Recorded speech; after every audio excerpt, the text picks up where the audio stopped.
What's going on, my friends, YouTubers? Welcome back to my channel, Paranormal Biker. And today's conversational topic, back on the motorcycle. Let's talk about tailgaters, guys. Definitely going to freestyle this and try to give you 5 of my best tips to deal with those people that like to ride the butt. So before we get started,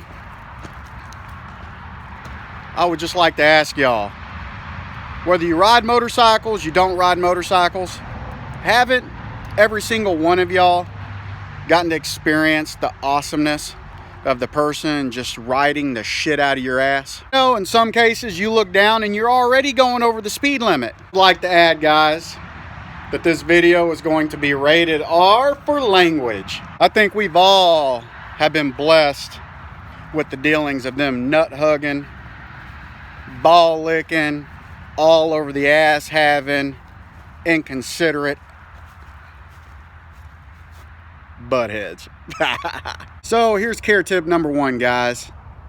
Lane management. You are just cruising down the highway and you're in the left lane because you know that you're already doing the speed limit or a little more than the speed limit, and you have somebody that comes up on you and gets on your ass.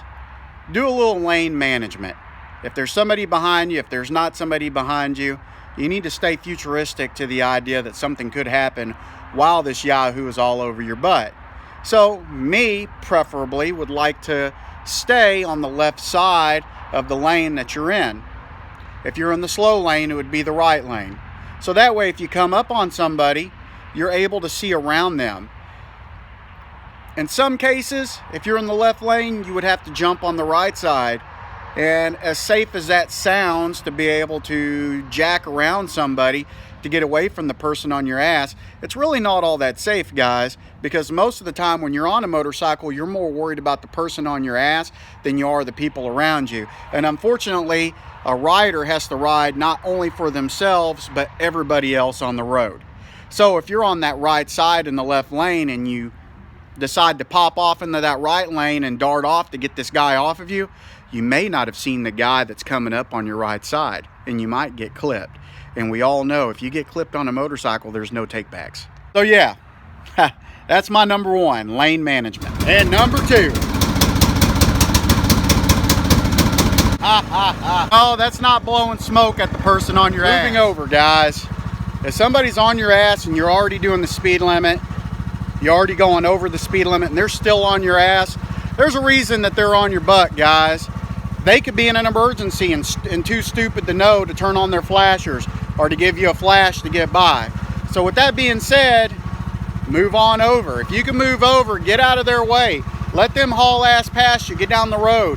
Let them run interference for the cops so they get pulled over so you could just zip on by. And here's number 3. Check your speed, guys. Hey, know what that posted speed limit is.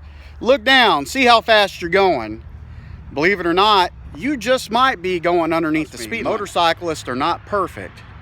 Riding on that bike thinking that they're doing the speed limit, because I've been behind my fair share of the driving Miss Daisies.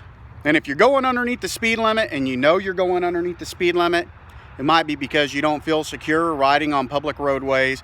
You might be a new rider. Whatever it is, guys, get over. Let that traffic by you, because if you were behind, you'd want to be doing the speed limit or going over too. Hang in that right lane. In some cases, a lot of highway access roads will travel the full length of the highways. Get on that access road. Familiarize yourself with the traffic around you. Familiarize yourself with the posted speed limits on the access roads. Learn how to ride with the traffic before just hopping out there and jumping into the mix. Here's number 4. Dealing with an ass hugger. Of course, on your ass in traffic. How about bumper to bumper traffic? Of course, this is where lane management really comes into play. Putting distance between you and the person on your butt. Guys, I hate to admit it, but really, a motorcyclist is prey, is a sheep in the midst of wolves. Literally, your bike is only 1,000 pounds and lower.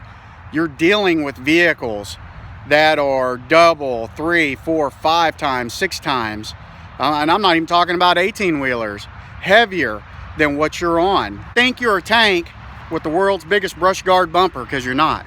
You need to be very offensive. Understand what you're getting yourself into before it happens. Long story short, guys, stay mindful of your environment, you know, because you know if you get in the bumper traffic, somebody's going to be on your ass. Chances are it's not because they like the way your bike looks, even though your bike might be all pretty and all. Number 5, big number 5. Plan your ride, guys. If you leave during the busiest time of the day, you're gonna have that ass hugger all over you. But if you plan your rides smartly and wisely, you will be able to mitigate the ass riding damage that will occur on the backside of your motorcycle. You've already planned out your trip and don't even know it. If you go outside and hop on your motorcycle to go to the grocery store, you have in some small way have planned that trip out, because it takes transportation and the knowledge of knowing where you're going. It's me, my friends. I live in San Antonio, Texas, and I know if I get on my motorcycle at 7:30 in the morning and try to go downtown, I am putting myself in a very frustrating and dangerous situation. And I am gonna say, guys, you're out there riding and somebody gets on your ass or you get cut off, tensions are gonna build and emotions are gonna fly. But don't ever be that guy that swings at a vehicle or tries to kick a vehicle or tries to run up on a vehicle. Do whatever, because you will be a YouTube statistic. You're going to end up being on YouTube, being that motorcyclist that's going to dump his bike and look like the world's biggest idiot. So don't be that guy. Always drive offensively and only drive defensively when you have to. Emergency situations. But if you drive offensively every single time, guys, you will stay out of harm's way. Besides, when somebody dumps a bike or somebody gets into an accident, it's never the equipment's fault. It's always the rider or the driver's fault. All right, my friends, please subscribe. Hallelujah. And turn on that notification icon, please. Be a part of my cause, guys. Be a part of my biker family, my paranormal biker family, that is.